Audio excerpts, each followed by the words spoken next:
বাইরে ঘুমাইলে আজকে কয়টা করে দেওয়া এক ডিশে? 16টা ছোট আছে 12টা। আর পিকু পিকু এটা নিবা আম্মা মুরগি দান দিবে নাকি কেলেঙ্গে খালা না খায় এলেঙ্গে খালা না খায়। কালকে যে আমি সাপের স্ট্যাটাস দিছিলাম একজনে বলছেন এটা কি আমাদের এলাকা না এটা কোন এলাকা? হ্যাঁ আমাদের এলাকা। সাপটা ওই মেশিং পাড় থেকে আইছে,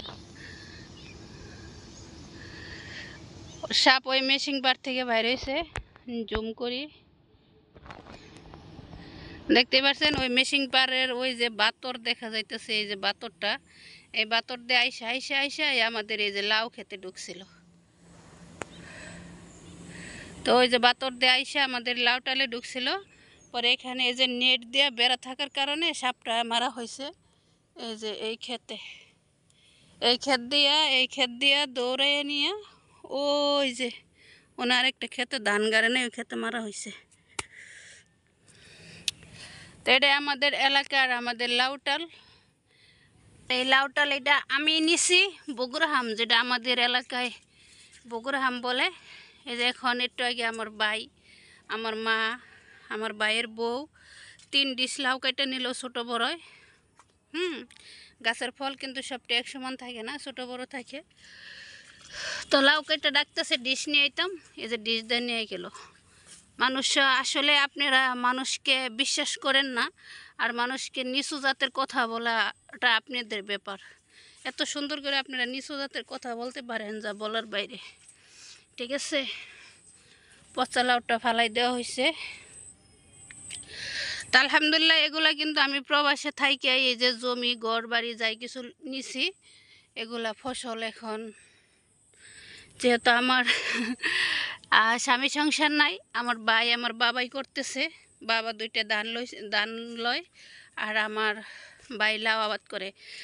তো লাউ সবজি ভেন্ডি শশা সামনে এবার ইনশাআল্লাহ কফি টাল দিব।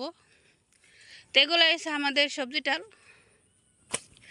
লাউ টাল ভেন্ডি ক্ষেতের ভিডিও আমি একদিন দিয়েছিলাম, ওইদিকে আসলে যাওয়া হয় না, মানুষের ধান গাইরে ফেলাইছে যার কারণে যাওয়া যায় না। তো আপনারা যারা আজে বাজে কমেন্ট করেন, আজে বাজে কথা বলেন, তা আমি আসলে কখনো কারোর সাথে কখনো অনলাইন বা রিয়েল লাইফে কোথাও কারোর সাথে মিথ্যা বলি নাই, সত্য যাতাই বলি। এটা হয়েছে আমাদের লাউটাল। মাঝে মাঝে যে আবার সিম গাছ লাগাই দেওয়া হয়েছে, সিম লাউয়ের সাথে লাউ গাছ মরে যাব, সিম গাছ উঠতে যাব এই জাংলাতেই, বুঝতে পারছেন? তো এখান থেকে সাপটা গতকাল মারা হয়েছে। আমি আসলে সাপ মারার সময় ছিলাম না, ভিডিও করতাম, পরে আমাকে আমি জানিও না, আমি হয়তো বাড়ির ভিতরে ছিলাম, হাউকাও শুনি নাই। তো আজকে যে ডাক দিছে পরে ডিশ নিয়ে এলাম, এখান থেকেই আপনার সাপটা মারা হয়েছে। ঠিক আছে, আর যাই হোক আমাদের বাংলাদেশের পরিবেশ সাপ জোক বিচ্ছা কারা তারপরে বিভিন্ন পোকামাকড় নিয়েই আমরা চলি, ভয় করি না, ভয় করার এখানে কিছুই নাই। তো অনেকে আবার ভয় পায়, কিন্তু আমরা ভয় পাই না। ঠিক আছে।